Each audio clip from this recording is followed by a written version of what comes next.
Engaging Citizens, a game changer for development?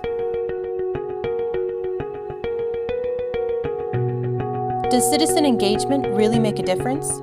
With John Gaventa.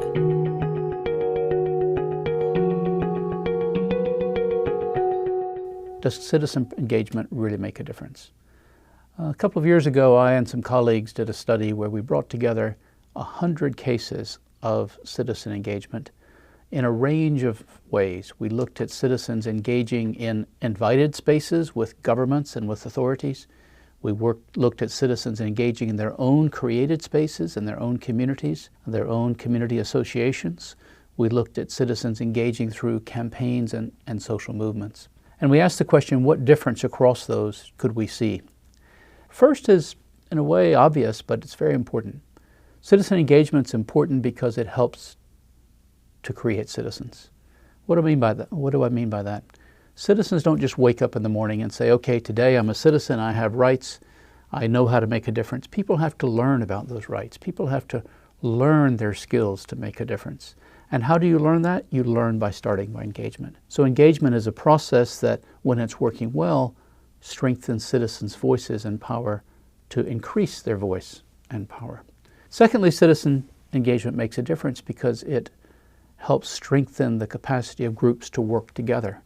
Change doesn't happen just by individuals expressing voice. Change happens when they build their own forms of collective action. And again, collective organizations, strong networks aren't created out of nowhere. They're created through practice, they're created through engagement. And those two conditions, strong capacity of citizens and strong ability of citizens' organizations and networks, are the basic building blocks for other forms of citizen engagement, for citizen engagement to make a difference in the larger world. What we found was when you had those two conditions in place, then citizen engagement could be incredibly important for making a difference on development issues such as service delivery, water, education, healthcare, all those sectoral things. Citizen engagement is very important for strengthening governance processes and for deepening democracy. And citizen engagement can be very, very important for helping those institutions to be accountable to the people they're meant to serve. But all those larger level impacts of citizen engagement to change the larger issues of development, to change governance, to change accountability, don't really happen unless you have those core preconditions on the ground. That is, aware citizens who know how to exercise their voice and who are organized together to make a difference collectively. So how does citizen engagement help reduce poverty and improve the well-being of marginalized communities? Many people who've worked on poverty understand poverty is a multidimensional process. So engagement isn't just about dealing with economic poverty or income poverty or material poverty, which is very important. But it's also about overcoming social exclusion. It's about overcoming what we know as voice poverty. It's about overcoming inequities in who has power and who doesn't. And how can you deal with those multiple aspects of poverty unless people themselves are involved, using their own voices, using their own knowledge? When it's also about well-being. And again, well-being is a multidimensional approach, a multidimensional a concept. I'm very influenced by the work of those who have talked not about reducing poverty, but about strengthening people's own assets.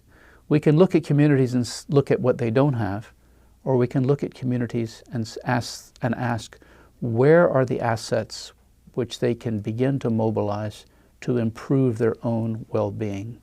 And that approach gives us a different sets of answers. Rather than asking what we can do to help the poor, we can ask the question of how do poor people strengthen their own lives, starting with their own assets, starting with what they have in order to get what they don't have, in order to get what they need. And in that process, citizen engagement is critical, because citizen engagement isn't just the process of engaging with authorities, engaging with institutions.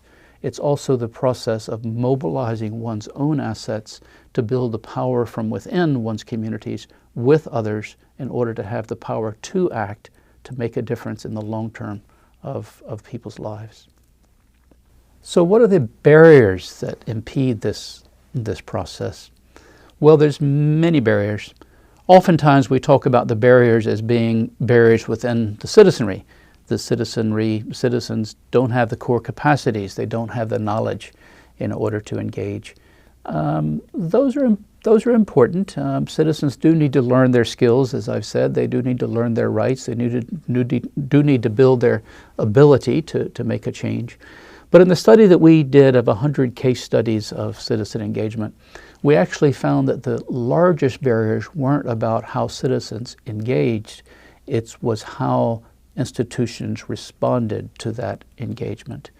In too many cases, we found that when citizens spoke out and used their voices in their actions to express their concerns, the response ranged from either bureaucratic inertia, where people simply didn't listen and nothing happened and that created frustration, or that sometimes stretched more strongly into repercussions and reprisals against those who dared to speak truth to power.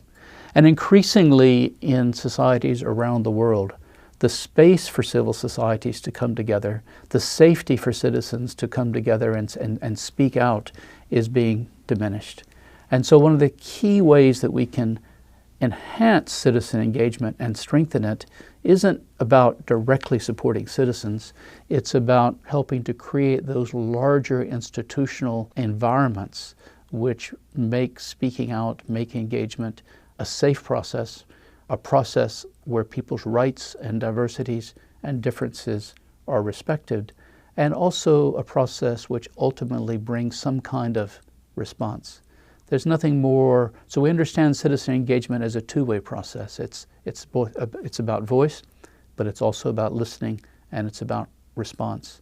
And that means that there need to be cultural changes, both among citizens to strengthen their power and confidence to speak out, but equally amongst public officials, government agencies, bureaucrats, to build a culture of responsiveness, a culture of accountability to the citizens who are engaging, because ultimately they have to both work together to create the public goods that will improve the lives of communities. In this day of projectized development, we oftentimes hope that citizens will come into a process, strengthen their voice, learn how to organize, learn how to engage, and bingo, will have a difference, all within a 2 or 3 year time horizon. We did a study of where citizen engagement had been affected in changing national policies. And we chose about 10 very good examples of where citizen engagement really made a difference at the policy level to bring about pro-poor, more socially just change. And what was key in all of those cases is the process took a long time. We talked about change processes that last from 10 to 20 years rather than 2 or 3 years. And that's very important for the donor-led development processes today. We have to be in it for a long haul. We have to bring in it not by project cycle to project cycle and budget year to budget year, but recognizing that change does take time. So a lot of the examples that we know about of effective citizen engagement happen in societies that have a long history of democratic openness, that have strong civil societies.